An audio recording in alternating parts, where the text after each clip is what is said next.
everyone, and welcome to Cellular Healing TV. I'm your host, Meredith Dykstra, and this is episode number 181. We have our resident cellular healing specialist, Dr. Dan Pompa, on the line, and today we welcome a very special guest with a whole new topic to Cellular Healing TV, and his name is Dr. Nelson Bulmash. And today we are going to be diving into the world of neurofeedback. Really cool topic, really excited. I'm very interested. I know, Dr. Pompa, you're excited too. So, Dr. Nelson, before we get started here, let me tell our audience a little bit about you. Dr. Thank you. Nelson D. Bulmash graduated from the University of Michigan with a bachelor's in biology and minors in both chemistry and psychology. He then completed his doctorate of chiropractic from Life Chiropractic College, serving as class president during most of his matriculation. Since graduating, he has spent over 25 years building a clinical practice specializing in chiropractic and clinical nutrition, while simultaneously completing two diplomats in clinical nutrition, a national certification as a naturopath and as a clinical nutritionist, and multiple advanced certifications in nutrition. Wow. Dr. Bulmash has established himself as an expert in health and fitness with an emphasis on strength coaching. He has coached several American team powerlifters at the national and international level, helping them to win gold, silver, and bronze medals, often setting new American and world records. He's provided chiropractic and nutritional care for athletes in the NFL, NBA, MLB, tennis, golf, martial arts, rugby, soccer, rowing, gymnastics, equestrian, cheerleading, volleyball, track and field, and powerlifting communities. Dr. Bulmash is pioneering new protocols with the TCD Clear unit, an advanced technology based on neurofeedback. This system uses specific pulsed light and sound to help retrain the brain for ideal function. He has developed a series of complex, nonlinear range of motion patterns to be coupled with the TCD Clear unit protocols to help eliminate stuck neurological patterns in the central and peripheral nervous system. Freeing these patterns allows a person to recover more completely from injuries, traumas, or imbalances in the brain. Dr. Bulmash is a published writer and speaker, currently residing in Alpharetta, Georgia, where he is the founder and CEO of Health Matters. He's available for consulting, speaking, and teaching upon request. So welcome, Dr. Bulmash, to Cellular Healing Meredith. TV. Quite an impressive resume, and we're so excited for this topic. Very good. Happy to be here. Yeah, well, Great listen. to be with both of you. Yeah, thank you, Nelson, for Dr. Nelson, for being here. Yeah, the first time I met you, I said, man, this guy's just built for like pushing and pulling things. And then I said that to you, right? And you said, that's sure exactly what I do. And my whole family as well, as you all hold like all these records, world records. I mean, squatting, pulling, pushing, you name it. I said, gosh, exactly. You guys are just built for that. I said, opposite of my family, right? We're more sleek. You guys are just built for power, man. Anyway, so when I heard that resume didn't surprise me at all. I gotcha. Very, very good. Well, look, I think today's show, I think our viewers and listeners are going to absolutely love it. There's so much to get out of this show because this is new territory. You have put together, I'm going to show the unit here, a lot of this in the protocols that we've been using, really focused on our expertise, and that's cellular detox and cellular healing. But this feedback here isn't new. You devised, how we're putting it together with what we're doing. That's new. But tell our listeners and viewers, what is neurofeedback, and then let's get really into what does that matter to them? How's it going to benefit them? Absolutely. It's funny, Dan, when I was in chiropractic school, neurology was a whole different animal. There was so much speculation about how the brain worked back then. I remember listening to my professors, and so much of the lectures went sort of like this. We think that this part of the brain does this, and if it does, it's likely that it interacts or relates to this part of the brain in the following way. And it was so obfuscated. There was such a lack of clarity 35 years ago that I didn't take the interest in it that I do today. So, it's funny. Sometimes you go kicking and screaming. Sometimes you walk down the path voluntarily. I ended up going kicking and screaming, meaning I realized that the better the brain works, the better, generally speaking, a person's life is. And so what got me really into the neurofeedback system is years ago, I had cancer and I was dealing concurrently with an autoimmune problem. So I went from this guy who could rep 500 pounds in a bench, put 1,000 pounds on my back, to somebody who got insanely ill almost overnight. I went out to Las Vegas. I was defending my diplomate work, and all of a sudden I came down with a very, very brutal form of colitis Next thing I knew, I was diagnosed with ulcerative colitis, Hashimoto's. 6 months later, I was diagnosed with non-Hodgkin's lymphoma.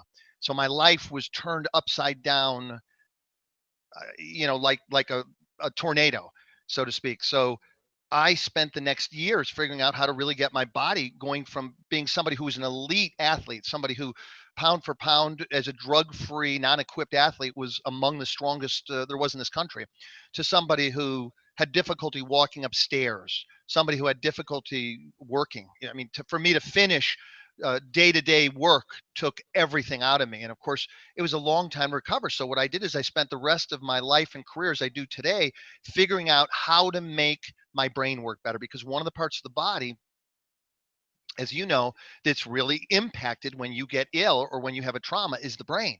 Yeah. So exactly. So what I did was I found the neurofeedback system and realized that it had some really, really important features. Number one, it allows us to map out the human brain. And by doing so, we get a really good idea as to how effectively or ineffectively the lobes of the brain are firing. Now, that's very, very important because if parts of the brain aren't firing properly, your brain isn't working okay. And so as a result, the consequences are that life can be very difficult, whether you have mood dysfunction and dysregulation, or you can't handle things metabolically, you can't handle things from a motor perspective. Your world goes sideways very, very quickly. So the neurofeedback system to which you refer does some interesting things. The most important initially is it allows us to map out how well or ineffectively your brain is working. Number two, we can come up now with protocols that actually help make the brain work effectively or appropriately again, which is huge. Because as an example, if you're somebody whose left frontal cortex isn't working properly, you're not going to process information well. You're going to have a tendency towards depression, OCD, anxiety, and this kind of thing. And I never got into the work that I do to help people get through depression. It just wasn't on my radar. And so suddenly, simple things like people would walk out of the room after a 30-minute session and say, this is really strange. I don't feel depressed anymore. And I thought, well, that's interesting because I didn't use it originally for that. I used it to help people, particularly with performance. So the second thing it does is it allows us in real time to actually see what kind of brainwave activity is occurring in a person and how it compares from the left to the right hemisphere. Also very, very important.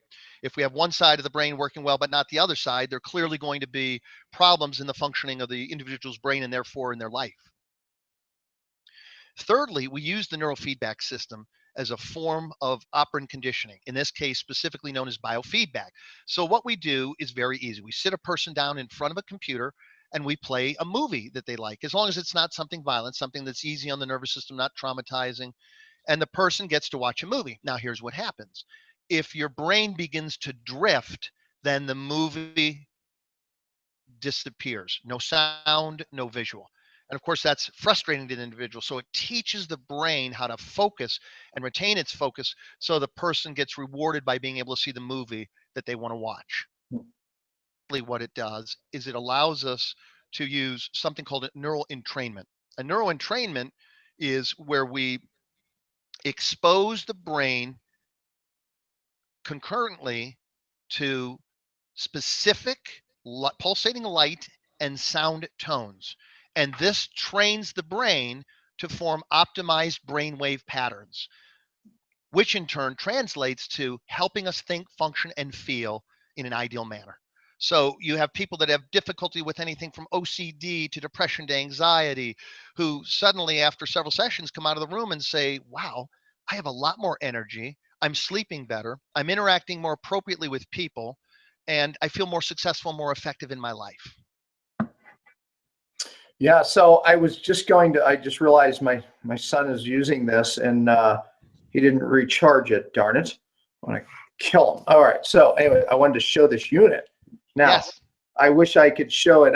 If I could find my cord to plug it in here, I will show you. But so these things flash. Okay, so these lights are flashing, and then I put the headphones on, and it's also hitting specific frequencies with certain sounds.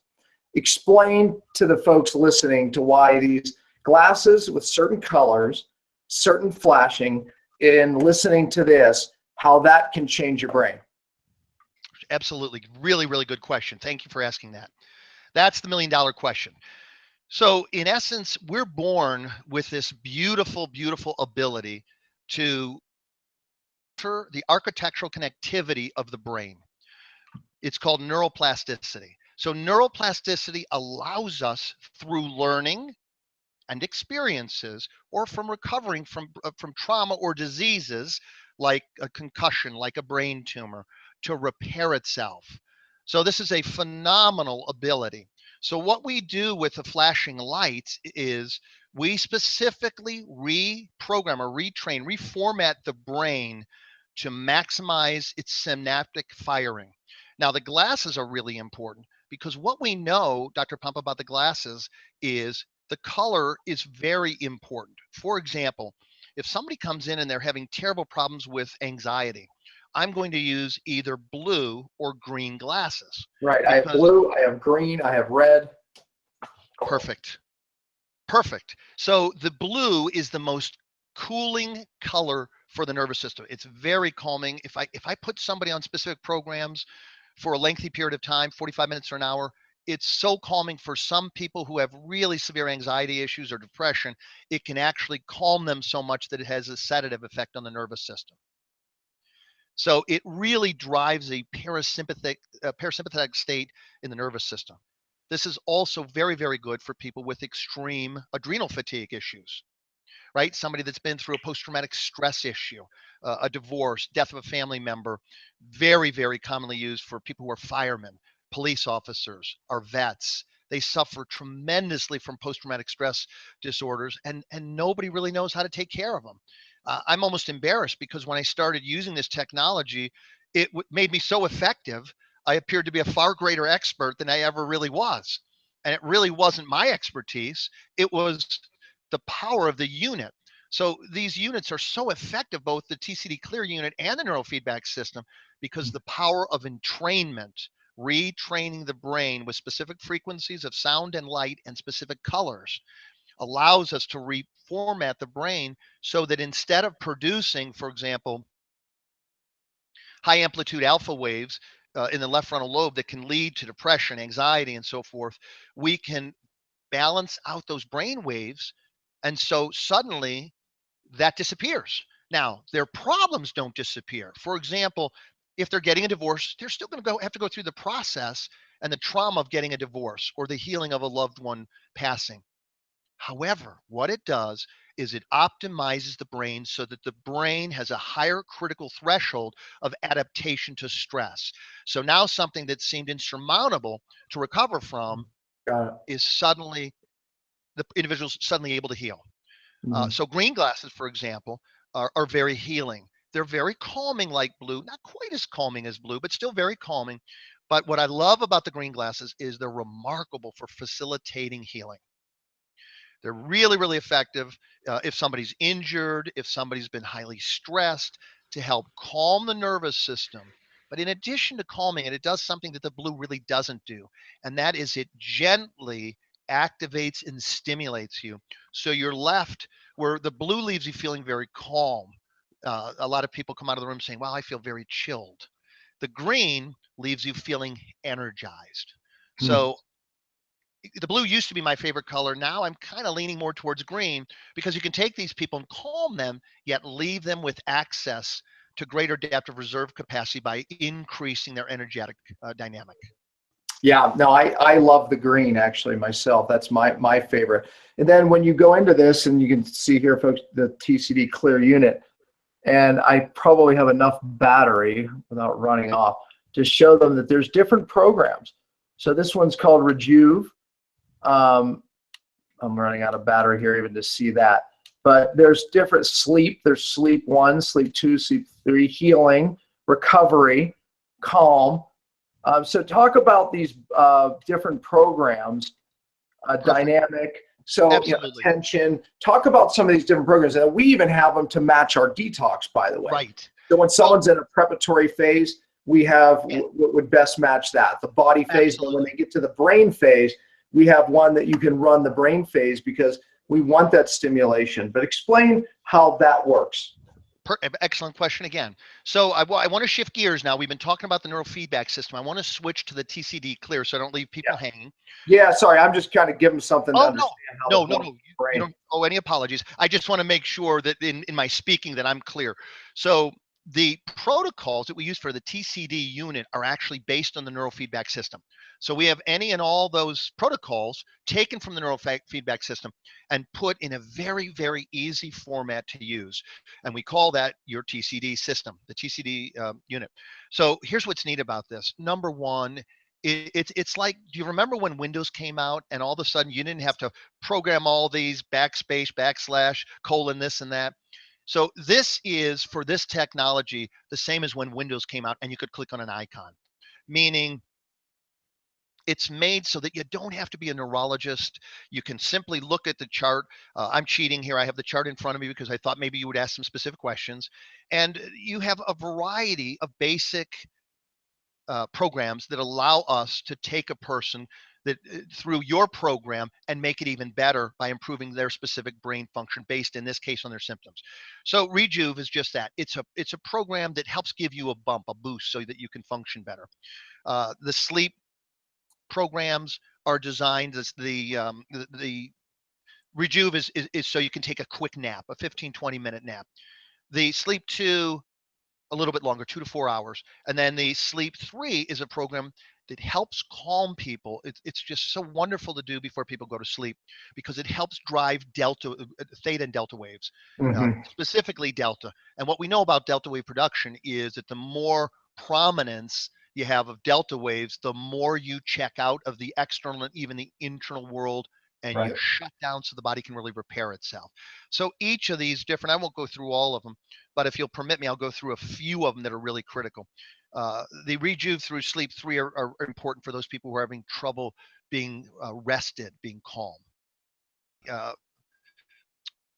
The Cairo Adjust is very, very good for chiropractors. It allows people to get greater impact from their adjustments for people who are subluxated, as we use the term in chiropractic, but don't have a lot of pain with it. Okay, so it improves the dynamics, the range of motion, nerve flow, and so forth. Now, what's really profound, and many, many chiropractors are having a field day with this, is the Cairo Adjust program. Because what it does is it changes the alpha wave patterns in the brain. Alpha waves are critical for setting the idle of the brain so that you're prepared to function properly, whether it be from a motor perspective or from an intellectual perspective. So this is one of the greatest gifts that I've ever been given to help me chiropractically, because it sets a proper brain idle speed so the brain can learn anew how to hold a corrected subluxation pattern, meaning how to really respond effectively from the adjustment or the neural work or whatever the person's doing. I don't know if you have people who do acupuncture, but the same is true for that. So it resets the brain, Dr. Pompa, so that you can, the brain and nervous system can learn in an optimized state. A couple more here.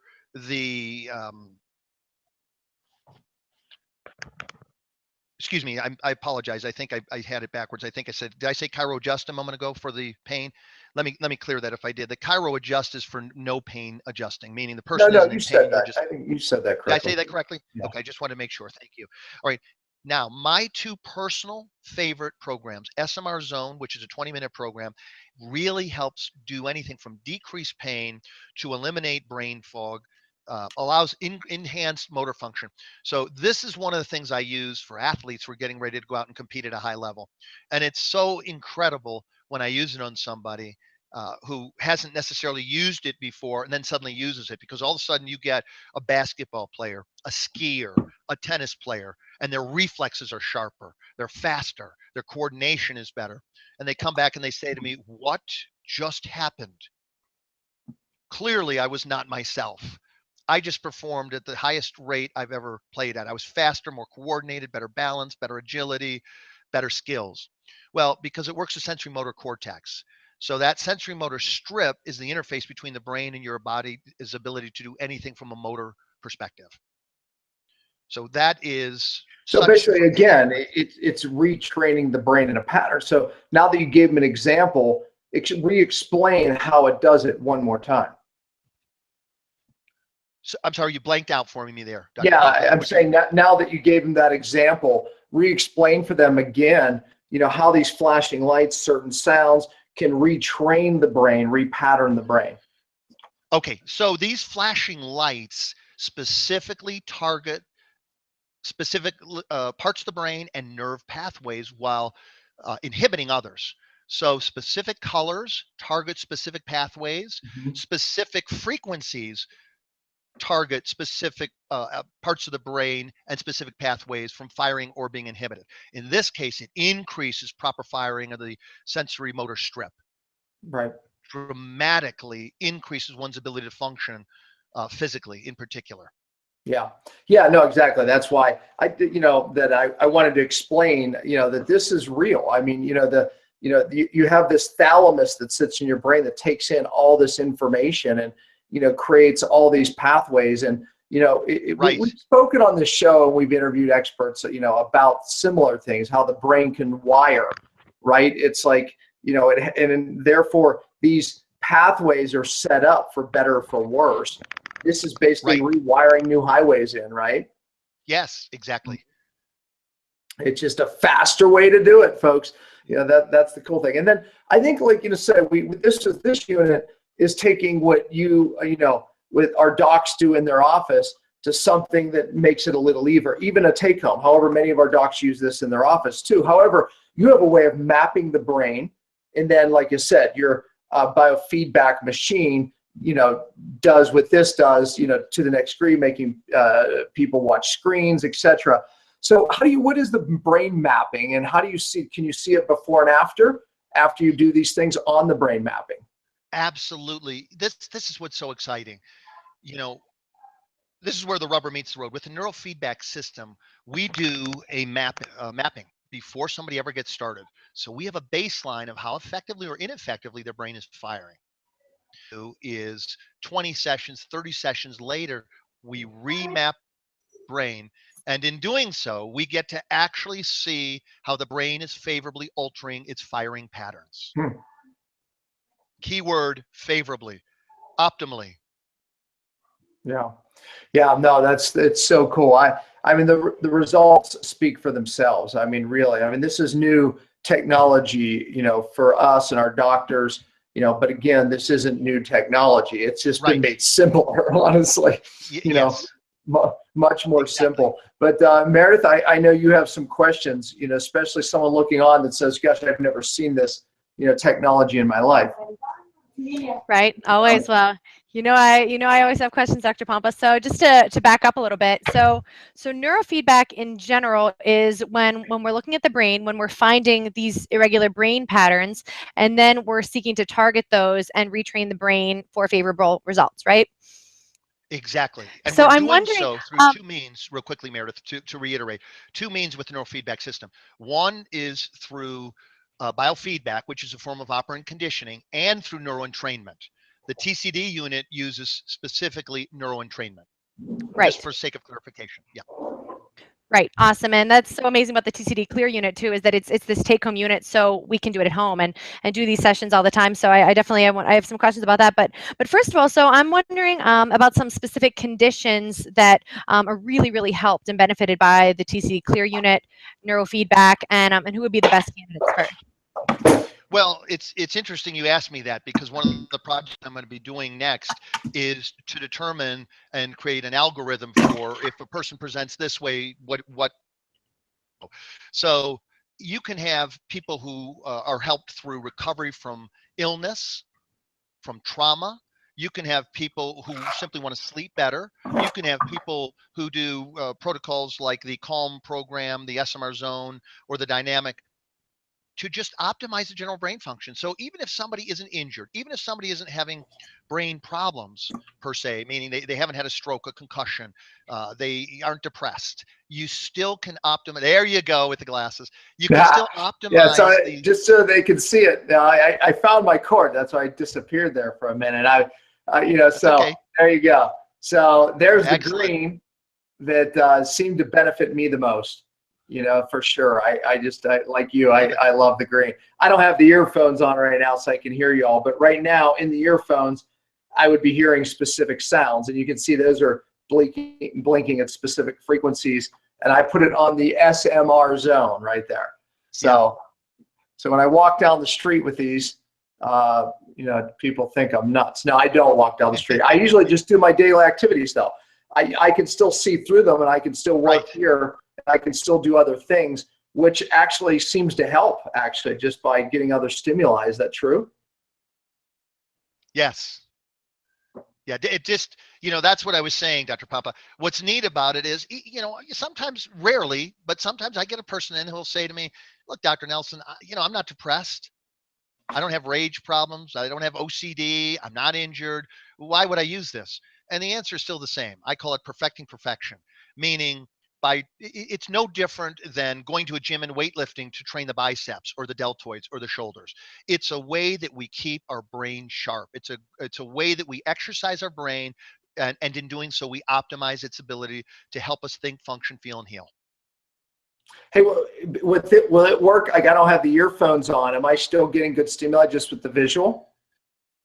My humble opinion is, and there are a lot of doctors who agree with me on this, that the most important, if you can do sound and light together, of course you do so. If you can do just light, do so. If you can do just sound, do so. But the most important is the visual. Okay. The visual it impacts more of the brain than anything else. And so by using sound and light, you're probably using 80 to 90% of the brain. Got it. Wow. But the light specifically is I believe is the most powerful, most impactful part of the treatment. Okay. Well, Dr. Bulmash, can you continue a little bit more with some of the specific conditions that can be helped by this? Absolutely. You know what I'm going to do? I'm going to cheat a little bit, so I'm very thorough here, if that's okay, Meredith. I'm going to go right down the program set. For example, and how much time do I have on this, just so I know what to really highlight? Well, we have about 20 minutes, so whatever fits into that. That's all I need to know. Fabulous. Okay, so for example, the sleep 2 and sleep 3 are for different types of insomnia. If you have somebody who's been through tremendous trauma or used a lot of stimulants, and their brain is so racing that they just can't calm it down, those two are fantastic for just creating a calmness that allows somebody to get that specific deep sleep that allows them to repair. Very, very important. Okay. So Calm is a program that helps people with anxiety and general stress regulation. So in other words, let's just say you're having a day. I had something happen to a very close friend of mine the other day that was very, very, very, very stressful. So it left me feeling out of sorts. And so I would use either the Calm to immediately calm the brain and nervous system, or you can use the SMR Zone, which is some people call it the Church of 14 Hertz. It is a program that runs a specific frequency, 12 to 15 Hertz. Is that I feel good program. So for anyone that you want right now. Yeah, that's exactly right. That is my favorite program. That is it. If I only had access to that program, that's one that if somebody's out in the field and they don't know what to choose either SMR Zone or Dynamic. And I'll talk about Dynamic next, because Dynamic can help with anything from giving the brain exercises to make it work better. It like declutters the brain. So if you're somebody that has anxiety, if you have depression, if you have OCD, if you have rage problems, it's a very, very, very powerful program, because what it does is it sweeps from 6 hertz to 40 hertz. So it's like cleaning house for the brain. It says, all right, check it out. I'm going to reformat every brainwave production pattern in all the lobes and the hemispheres of the brain. So it's like going into your garage and saying, I don't need that, I don't need that, I don't need that. I'm going to clean it all out. And when you're done, the garage is clean. So the Dynamic leaves your brain clean. It leaves it recalibrated, reformatted. All right, so let's take a moment and go into some of the higher frequency programs. We have, for example, the attention program. The attention program is very, very good for people who have depression, mood swings, ADD kinds of things. Memory, same thing. Slightly different programs, but they help with brain fog, brain training, and of course, memory retention. And then we get into some of the others that are much more specific. Alzheimer's, for example, is a program that really was brought to light recently by MIT, of all places. They found that white light at 40 hertz, gamma frequencies, actually causes something that nobody really knew or could prove could be done, which is neurogenesis. So, this allows us incredibly powerful tools. A lot of the neurologists love the white lights because of that neurogenesis effect. So, what it does, think about this, with the neurofeedback system, you can enhance neurogenesis through the white lights, the 40 hertz white lights exposure.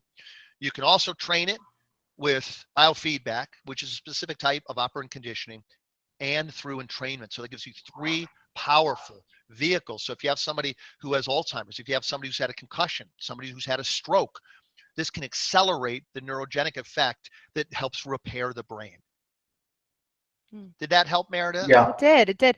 Now, how often are you suggesting that people do certain programs, and would they be doing the same program in sequence, or would they be varying the programs?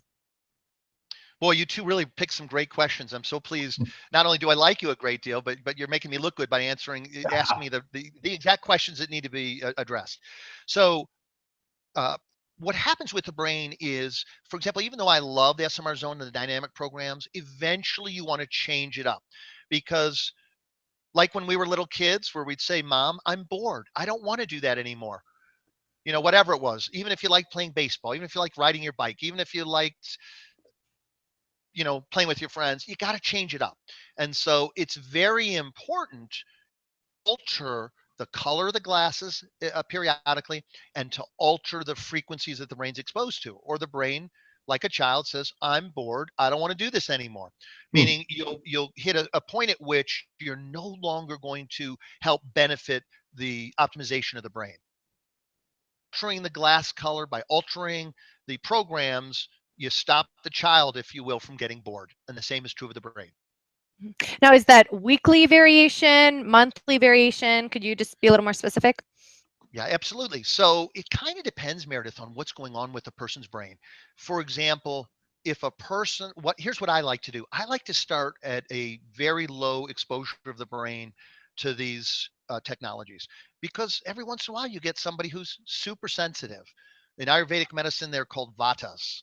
So a vata constitution is somebody who's really sensitive. I remember when I used to do janitorial work, I would alter the temperature, because some of the people in the facility that I worked at would say, "Nelson, it's entirely too hot in here." And I would literally change the thermostat 1 degree. And my friend would say, "Let's see, it's 1 o'clock. Watch what happens about 1:30." And you knew who all the Vadas were in the building, because they would say, "This is ridiculous. You're freezing me out." And we'd wink at each other, because it'd go from 73 to 72. And that was the threshold of discomfort. So it's, initially I start people with 2 to 5 minutes, either blue or green glasses. From that point on, if they handle it okay, what I do is I increase the time of exposure. I love to do programs initially, like if most people who come in are stressed. So Calm is a great program, SMR Zone is a wonderful program, and Dynamic are great initial programs. Now, I love kinesiology. I love testing people. So what I do is I will muscle test the hemispheres and then the lobes of the brain to see whether or not they're improving or not improving. So for example, if I want to test the parietals, I'll contact the parietal lobe, for example, on the right, and I'll test it. If it tests at a 10, I know that I am getting as much out of a particular protocol as I can. Now, at some point, it'll deflect down, like I might get an 8 or 9. That's my indicator personally that the person needs to change something: intensity of light, intensity of sound, color of glasses, protocols. Now, there are other things that you can do. For example, one of the things I'm going to develop is I'm going to develop a simple symptom survey, where if somebody says, "Dr. Nelson, I'm having trouble doing simple calculations in my head. I'm having trouble with uh, handling logic puzzles." Well, then we need to train the left parietal lobe. So we need to put on specific protocols that somehow improve that the parietal lobe function of the brain. So now with neurofeedback, we can use specific electrodes and put them directly on the parietals. What we do with the TCD Clear unit is we just do protocols that help enhance your intellectual skills. So in this case, it would be Smr Zone. It could be body aware. It could be Cairo adjust. It could be alert. It could be attention. Could be focus. Could be memory. Mhm. I'm just curious Okay. from my personal experience. I've played around with the unit a little bit. I know I can't say that I've used it consistently enough to really Sure. see results over the long term. But I Right. did do the chronic insomnia setting, for example, and I was out that night. And another year I did the calm, and I did feel a little bit more calm. It wasn't dramatic. So just curious about quickness of results and how soon people can expect to see them. Would it be after one session sometimes? Would it take 20 sessions?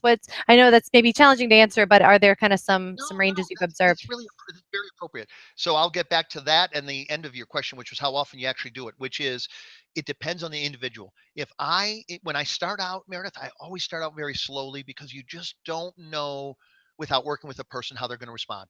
I like to go up then to the second or third visit to 20 minutes, and if they handle that okay, then 30 minutes. Now, for people that are really in trouble, for example, if you have, I'll give you a great example. A friend of mine about 20 years. And I went in to say hi to her and I said, "You okay?" And she said, "No, not really. Not really." I said, "You want to talk?" And she blurted out, "My daughter's fiance was one of the Marines on the plane that crashed in Mississippi." I said, "Oh my goodness, I'm incredibly sorry."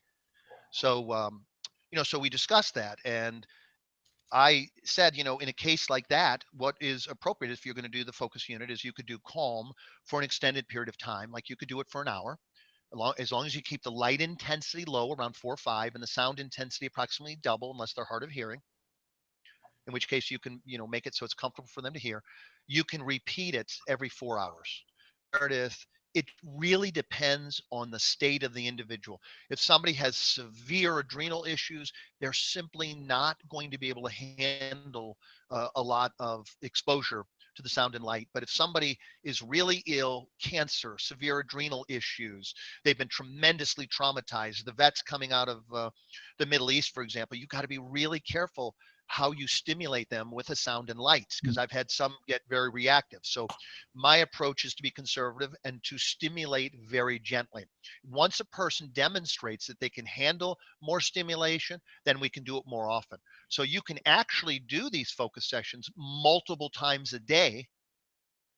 You just have to make sure that you keep the intensity notoriously low and give them, if you're going to do an hour-long program, it's probably wise to take at least 3 or 4 hours in between.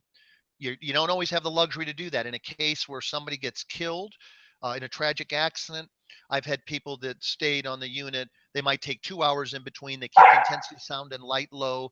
I usually go blue glasses unless it makes them feel more blue. In a rare number of cases, probably less than 1 or 2%. You have to be careful because sometimes blue light can make people feel blue, if you will, meaning more melancholy. If that's the case, then we put them on green and we keep them on green, nothing more stimulating that. Red glasses, for example, tend to be actually emotionally provocative. So unless you're a psychologist who wants to really elicit some deep emotional responses, you don't go there. You start people gradiently with the colors that are less stimulating, more calming, more healing, and then lead up to the more stimulating colors. But you have to take each individual one at a time. If somebody's going through a tremendous traumatic episode, you can use it frequently. You just have to make sure if people say to you, "Doc, I'm so out of it, I can't even look at them anymore," then they push the brain a little too hard. Now, no damage will be done per se, but what'll happen is they may need several hours for the brain to catch up from the workout you ran it through. Hmm. Does that So you can see that create a little I'm bit more actually clarity? able to adjust the intensity. I don't know if you can see. It's barely blinking. Now watch. Or not blink, it's not as lit, if you will, as bright intensity. He was saying how you can adjust the intensity. Now you can see the intensity I turned up on the unit, and then look, you can see I'm turning it down. The same is true for volume. So you can see it's still blinking. You probably can't see that, or it's still lit, I should say. And then there's the intensity up. So when he's saying that start with a lower intensity, that's what he means. And you can work up to a much greater intensity.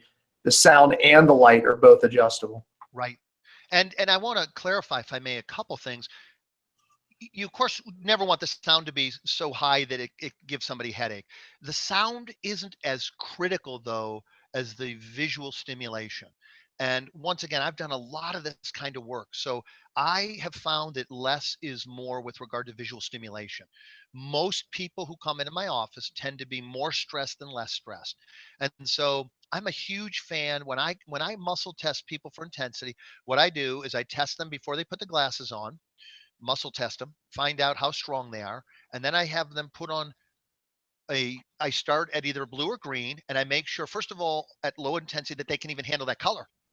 Sometimes, surprisingly, you put a pair of glasses on somebody, you muscle test them, and their brain does not want that color. So where you really get that is when you start using the more stimulating colors like the yellow, the orange, and the red. Doesn't happen so much with the blue and green. But then what you do next is you actually kinesiologically, you lock your hand, if you will, put your hand on one hemisphere. I don't know if you can see this or not, but in doing so, then we're actually testing. Let me get rid of this here so I can see what I can see for you here. And then what we do is we muscle test. I like to have my hand here and then test the individual so that they can hold for 10 consecutive muscle tests. That's how I lock in the color glasses. That's how I lock in the intensity visually and auditorily. From that perspective, it's very difficult unless somebody has extenuating circumstances. For example, with epileptics, I only use sound. I do not use flashing lights ever with somebody that has epilepsy, because we know that flashing lights can trigger an episode. So I don't. That's you know a reason not to use the light, but they can use the sound. So it's a counterindication to stimulate somebody with flashing lights if they've got some kind of an epileptic issue. I was going to ask, are there other contraindications other than the epilepsy with the flashing lights? There aren't many, but for example, if a person has trouble with migraines or even severe headaches, once again, you have to be really, really careful, primarily how you stimulate them visually. Very, very important to keep the visual stimulation as low as possible. And here's what's really neat. Less is more. If you stimulate a person less with sound and light, they can do longer sessions, which means they can train their brain more effectively. If I ask you, Meredith, if I say, okay, Meredith, we're going to do a workout, I'm going to have you sprint uh, to the next major intersection, a half a mile up and then back. Well, number one, you can look at me and go, I can't, that's a mile. I can't sprint for a mile. No, you can't.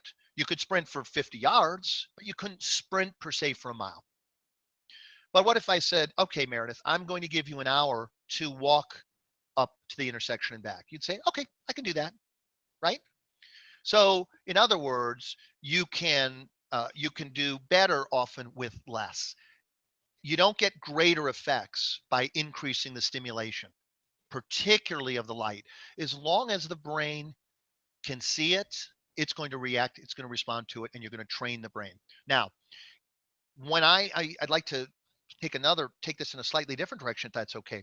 If, for example, I'm helping somebody recuperate, and you have to be careful here for lay people, meaning people at home, or even practitioners that don't have a lot of experience with the neurofeedback system or the TCD clear, I usually tell them, look, this is really complicated. Wait for them to get a clearing from their physician, or wait at least 60 to 90 days before you really start doing work with sound and light. Now, there are some people in this country that are so brilliant, they can do it within a week or two afterwards. They have very, very specific means of checking the person so you don't exceed metabolic brain function and therefore throw them sideways. But the key here to keep you out of trouble is, if you can, at least if you're not going to check kinesiologically, use a low intensity stimulation of light and sound and stick to the green and blue initially. Very, very, very, very rare that you're going to have any problems. And of course, the less intensity, the more frequently you can train and the longer you can train. And therefore, you actually see results much faster. I know that people watching this, if you're a patient of one of our doctors watching this, True Cellular Detox doc, one of our platinum docs, check, see if they have it. They can get them for you. You have to get them through a practitioner. If you're not, then maybe Meredith can direct you if you call the Revelation Health site for us. Hey, Doc, here's a question I have. What about some activities when you have these on? Does it increase the effectiveness if I'm doing certain activities to stimulate different parts of the brain? Did my wife give you the questions? You're asking them the most perfect questions. I feel like somebody took the questions that I wanted to make sure that I got out and gave them to you too. Really, really good question. So you've got to be careful, of course. I tend not to recommend that people do too many activities with the glasses, Dr. Pompa, because you don't want to be that guy that, well, you said I could go out and ride my bike wearing the glasses and then they crash and get a concussion. However, that being said, you can certainly ride a stationary bike, for example, and not have any trouble with getting disoriented and crashing. So, I love exercising on a stationary bike, a rowing machine, and maybe an elliptical if a person doesn't have balance issues. Once again, the key: low sound stimulation, low light stimulation. And also remember, not only, by the way, I read a really fantastic article about 5 days ago that specifically indicated how specific forms of exercise improve the dynamics of specific. So, to be able to couple them, to answer your question, like doing a stationary bike and do the dynamic or the SMR zone, really, really effective for accelerating the improvement of the brain function. And then one last thing about that is you can get adjusted with the glasses on. And we also know there are studies that literally prove the efficacy of improving prefrontal cortex activity through chiropractic. So exercise, chiropractic, and neurofeedback, or the TCD clear units, all help optimize brainwave function. So if you do them separately or together, you're going to improve even more the optimization of the brain. Mm. So cool. And I know we're about at the end of the hour, so just a few more things. So if you're watching this, very curious, if you're a practitioner who's watching, you can go to tcdclear.com for more information on getting a unit. And if you're just a patient or in the public out there who is very curious to get your hands and experience the TCD Clear unit as well, talk to your practitioner, send them to tcdclear.com, share this episode with them so they can get educated and learn more about how to access the unit, because this is so cool. Neurofeedback's amazing, and it fits so beautifully, Dr. Pompa, into the multi-therapeutic approach as well for supporting emotional detox and even physical detox. So it fits in so beautifully. And as we're ending now with our episodes, we kind of wanted to rewind a little bit. And Dr. Bulmash, if you could kind of give our viewers and listeners 3 key points about neurofeedback and the TCD Clear unit, and why it matters, why they need to possibly investigate its use, and how it could help them. Thank you. Absolutely. One of the biggest problems in baby boomers is we're all finding that our brains simply aren't working as well. Dr. Pompa really does brilliant work on how to detoxify the brain so that the brain can function better. However, as I'm sure he would attest, you have to combine a multitude of different activities, techniques to really optimize the function of the human brain and body. I'm big on your spiritual connection to God. I'm big on detoxifying. I'm big on proper supplementation. I'm big on neurofeedback, exercise, eating really, really well. So make sure that number one, that you use it, because everybody has problems. We haven't had one person, even the brightest people in our practices, who don't need some form of optimization of some part of the brain. Number one. Number two, don't overstimulate. What happens when you overstimulate through neurofeedback or using the TCD Clear systems with light and sound that's too intense? I had a world-class runner in here when I first got it. I didn't know what I was doing. I thought, well, he's a really strong guy. He runs ultra marathons. I mean, he's run 100, 150 miles. I'm going to crank the sound up to its highest point, and I'm going to crank the light up to 20. By the time I walked in the room after 10 minutes, he was shaking his head going, oh, I can't do this anymore. I can't. He's never done it again because it was too much, right? Number three, quality of life is so important to all of us. The better your brain works, the better you think, function, feel, and heal. And who doesn't need that to be optimized?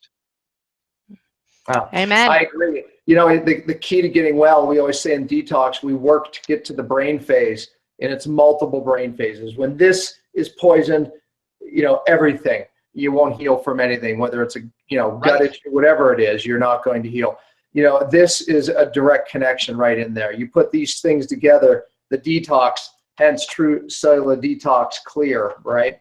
Exactly. We reach magic. I'll tell you what, this repatterning the brain, healing the brain is how you heal your body. So thank you, Doc. Great, just wealth of knowledge here. Just really, we're so excited, to be a part of this research and what's going on. Thank you so much for the opportunity to share my knowledge with you and to experience working with both of you. I really enjoyed it. I would do it again in a second. Thank you. Absolutely. Awesome. Thank you so much, Dr. Pompa. Thank you, Dr. Bulmash, for your wealth of knowledge on neurofeedback and the TCD Clear unit. Like I said, if you want to check it out, go to tcdclear.com. And thanks, everybody, for watching. We'll see you next time. Bye-bye. Thank you. See you guys.